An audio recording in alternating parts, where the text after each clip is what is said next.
Hello and welcome to another edition of History Hangout here at the Shippensburg History Center. Today we're located in the newly opened Colonial exhibit, so if you haven't stopped by to see that, definitely come on out and check it out. Today we're going to go ahead and cover a couple of items that we have in our collection that are on display. So this here is an inkwell from most likely the 1700s. It has a wooden base. And you also have the inkwell itself made out of glass attached to the base itself. So a cork would basically enclose that to keep the ink from spilling out. Another really cool thing that we have is this inkwell here. Now this is called a treen inkwell, and that's T-R-E-E-N. And this is beautiful. Definitely these were popular during the colonial period, and they were still somewhat popular going into the 1800s. However, I feel confident that we have an example of the 1700s here. You can see there's a lot of wear from where people were handling it, probably more likely like this, over a period of time. And the beautiful thing about this is, we're going to pull the Quill Pen out. So here you can see all these little holes here. Those are for storage for your inkwells when you were finished with them, and I'm going to borrow this one from that. That way, different types of writing require different types of nips. That's a good way of doing that. So here in this larger compartment, most likely black ink was placed in there, and black ink during the time could be very acidic. So because of that, it's been known to eat through paper over time. It's been known to eat through the nips. So this compartment here would have been used for some kind of cleaner. That way when you dipped your ink, wrote out your correspondence, here you would have an area to go ahead and clean the nip off and then place it back into storage. Beautiful example of an inkwell of the period. You can see the decorative design here, as well as the bottom here. And this is also on display. And again, just a wonderful piece of history. I probably noticed that I said black ink. That's how we can tell by the cork. Black ink was used for formal businesses. Blue ink would have been used for more like informal, perhaps letter writing to families and stuff. Red ink, of course, we know what red ink means. Usually there's something that's going to be wrong with the paper there, but for the most part, black ink was very popular and blue ink was very popular. Moving on to our third object, which this was on display in our 1800s room.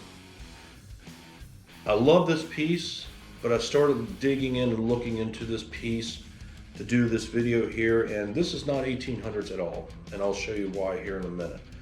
But here I'm going to turn around. It's a beautiful quill pen ink as well as a wax seal stamper. This is something that would have been placed on a desk while you wrote correspondences or conducted official business. And we're going to remove all the components here.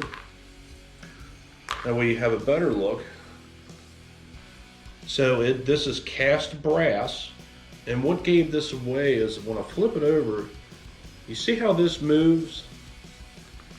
Basically it's a ball there, that way the ink pen can be turned way against you. But one thing that kind of gave it away is here we have a Phillips screw head, and when I tore this apart to take a closer look at it and looked at the components of how this swivels, you need to tighten this up in order to keep this from, once it gets loose.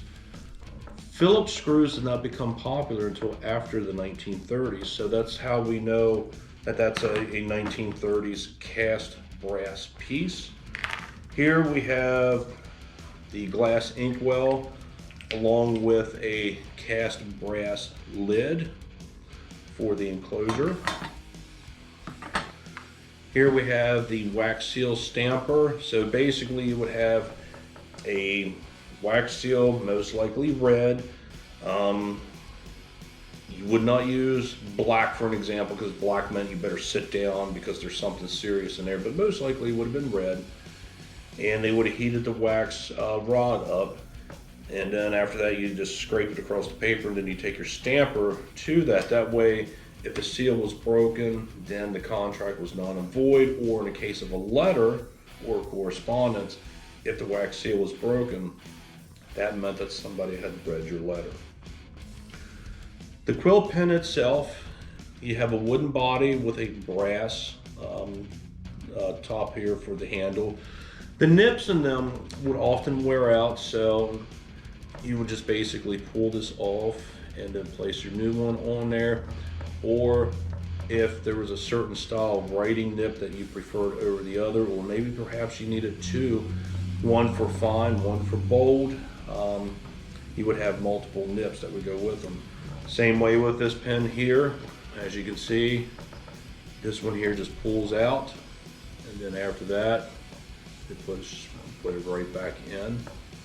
So these are just great examples of the type of instruments or utensils that would have been used for calligraphy from the 1700s all the way up to about the mid 1900s. And like I said, all three pieces, well, these two are going to be on display. This one here, since it no longer has any representation to the 1800s, I'm going to replace this one with another one, and then this will go back in storage. And then from there, maybe a future exhibit when we're dealing with the 1900s, maybe office or banking or something like that, I'll bring this back out.